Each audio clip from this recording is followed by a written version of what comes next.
Two men in police uniforms stand under the portico of a Boston museum, while the city sleeps off St. Patrick's Day. It's 1:24 in the morning. They press a door buzzer and lean into the camera, badges flashing. Inside, a young night guard glances at the monitor. Here's the intercom. Boston police, there's been a disturbance. Policy says don't let anyone in. The uniforms say otherwise. He buzzes the door.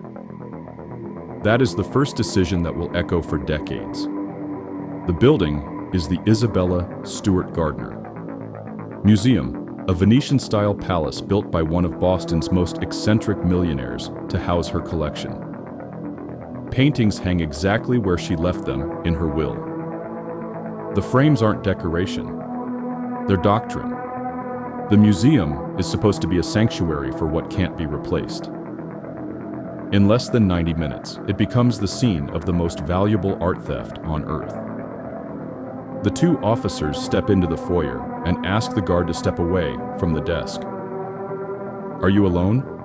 Any other officers in the building? There is another guard, a friend, making rounds. Call him down, the uniform says, a little too friendly. When both guards are in the lobby, the tone changes. You look familiar.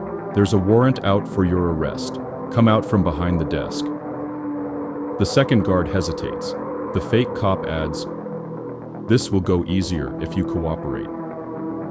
The moment the guard steps forward, the con becomes a robbery. The men spin him around, slam cuffs on his wrists, and say the words no one in that room will forget. This is a robbery, gentlemen. Tape over the eyes, tape over the mouth, tape around the head until the world becomes a band of pressure. The guards are led down narrow stairs into a basement and tied to steam pipes like hostages in their own workplace. A final insult, duct tape wrapped under the nose in a perfect mustache, as if the thieves are signing their work. Upstairs, the building is theirs. No supervisor, no patrol car parked outside. Motion sensors that log movement but do not summon help. No cameras watching the galleries, only the entrances. The thieves have time, 81 uninterrupted minutes, to treat a museum like a catalog. They start in the Dutch room.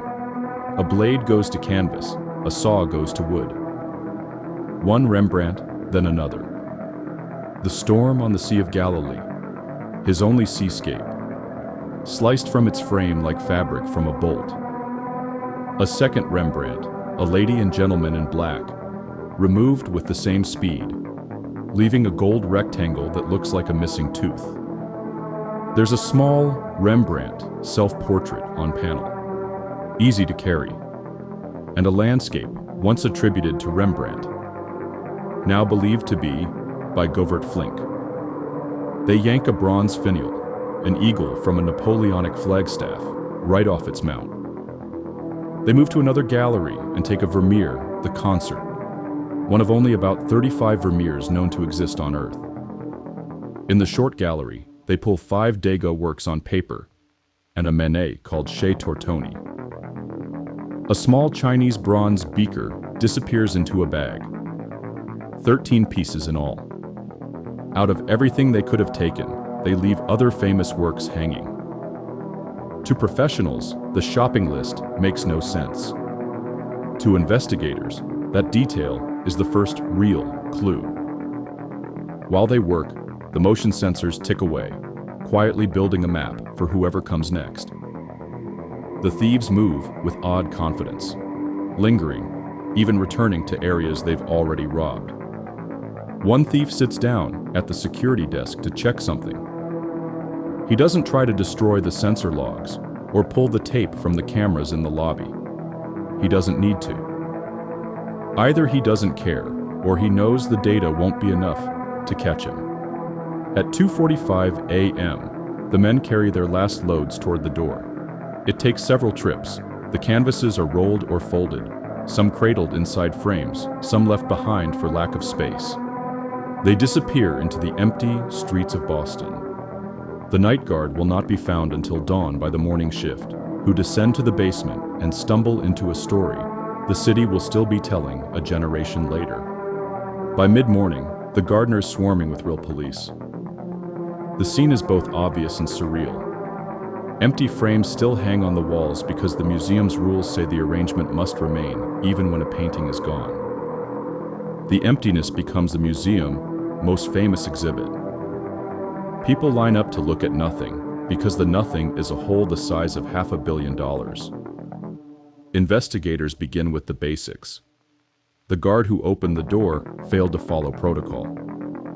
He also let someone into a secure courtyard earlier that night. He went upstairs against orders. The motion logs show him visiting a spot where an alarm had tripped the night before.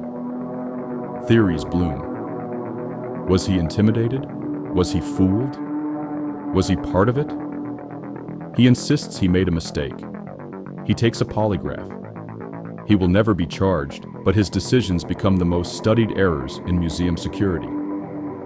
The museum's weaknesses read like a checklist. No cameras in the galleries.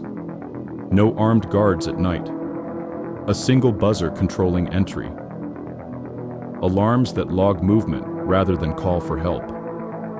A building that feels like a castle but works like a trust exercise. The thieves didn't break the security so much as walk through it. What they took and what they didn't becomes the next question. If these were world-class professionals working on commission, why leave behind a Titian and take low-value items like the bronze beaker or the finial from a flag? If they were opportunists, how did they move with such precision, find exactly the works that could be cut quickly, and know how long they had? The crime begins to look like something in between. Local muscle with a shopping list, or a crew told by someone else what to grab. Within days, the museum posts a reward that will eventually rise to $10 million. The FBI canvasses the city, then the country, then the world. Tips run hot. A rumor about an Irish connection. A whisper about New England mobsters. The name of a notorious art thief, Miles Connor Jr., who was inconveniently in prison at the time, but tells anyone who will listen that he could have arranged a trade. Another thread leads to a Connecticut mob associate, Robert Gentile, who denies everything as agents dig up his yard and find only guns and cash. People brag in bars about seeing a Vermeer rolled up under a bed. A man negotiates a return that never happens. A painting supposedly appears in a Philadelphia storage unit like a ghost. None of it sticks. Years pass and the legends harden into theories. The FBI goes public with a conclusion. They believe the thieves were members of a New England organized crime group and that the art traveled through Connecticut and Philadelphia in the years after the heist. Many of the people they suspect are dead. The trail is warm in places and ice in others. Without the art, a case is a rumor with a file number. Why steal art you can't sell? People who work these cases explain it this way. Masterpieces are currency in a world that doesn't use banks. You don't walk into Christie's and auction a Vermeer. You use it to trade for drugs, for lower sentences, for leverage when everything else is gone. You move it from apartment to basement to warehouse until the story of the theft gets bigger than the canvas itself. After a while, people who know start dying. The art survives if someone is careful. It disappears forever if someone is not. Back at the museum, the empty frames remain.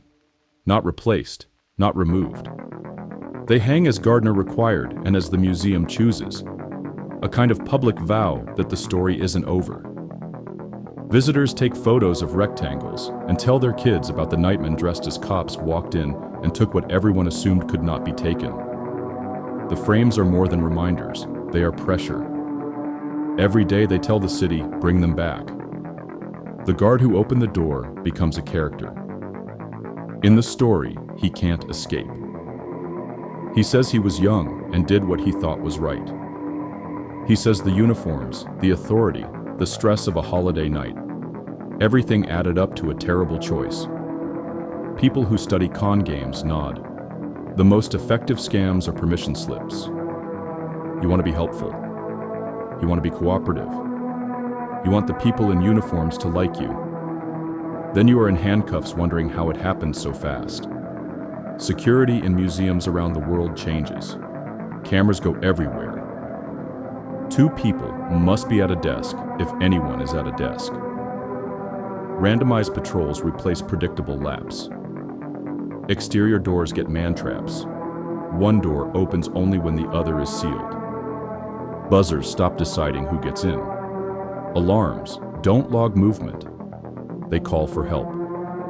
The most haunting part of the Gardner story is not the size of the loss. It is the shape of the absence. The storm on the Sea of Galilee shows a boat in terror, waves towering, disciples screaming, Jesus calm. The painting is drama and silence at the same time, faith in a storm. On the museum wall, you see the frame, the placard, the lighting, and no painting. A scene about fear and stillness becomes a symbol for a different kind of quiet. An empty space waiting for a return that hasn't happened. Investigators keep working. Some days the case lurches forward.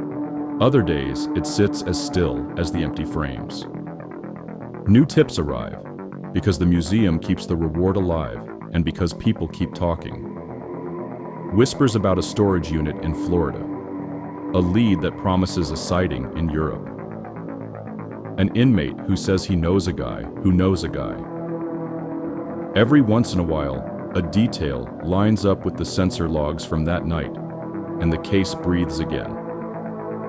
Why has no one been charged? Partly because the statute of limitations for the theft itself has long passed. You can still prosecute possession of stolen property, but that requires finding the property. Without the art, you have a story and some very good suspicions. With the art, you have a case. What would it take to bring the masterpieces home? The museum has said it many times. You can come in from the cold. No questions, no handcuffs at the handover. They will pay, and they will not pry. They want the art, not the victory lap. That offer is not charity, it's strategy. In the black market of stolen art, redemption is an asset class. 30+ years after the doorbell rang, the heist lives in that thin line where myth and fact hold hands. The uniforms, the buzzer, the mustache of tape. The 81 minutes, the gold frames like masks missing their faces. Theories you can tour like exhibits. Mob work, inside job, commission theft, trade bait gone stale. And beneath all of it, a simple human mistake that opened the door. The Gardner heist is a perfect crime only in retrospect. In reality, it is a stack of imperfect decisions made in the right order. A museum trusted tradition more than technology. A guard trusted authority more than policy. Thieves trusted their luck more than their plan, and still walked away rich on paper. The perfection is the persistence. Year after year, the art remains away from the light, and the empty frames continue to do the only job they can do. Keep asking. If you stand in that dark Dutch room today, the air feels a little colder. You can picture the cut of the blade, the tug on old canvas, the way a painting sighs when it leaves the hooks it's hung on for decades. You can imagine footsteps in an empty museum that used to sound like cathedrals and for a little over an hour sounded like a clock. A lot of crimes end. Someone is named, something is returned. A file gets a stamp and slides into a drawer. This one keeps going. It exists in every rumor, every maybe, every email that starts with "I heard." It exists in the hope that one day a phone will ring and a meeting will be set and a canvas will see daylight again. Until then, Boston has a museum that's famous for what it doesn't have, and a heist that proves an uncomfortable truth. When protection depends on people, it depends on people being perfect. The thieves didn't need perfection, they needed a doorbell, a uniform, and 81 minutes.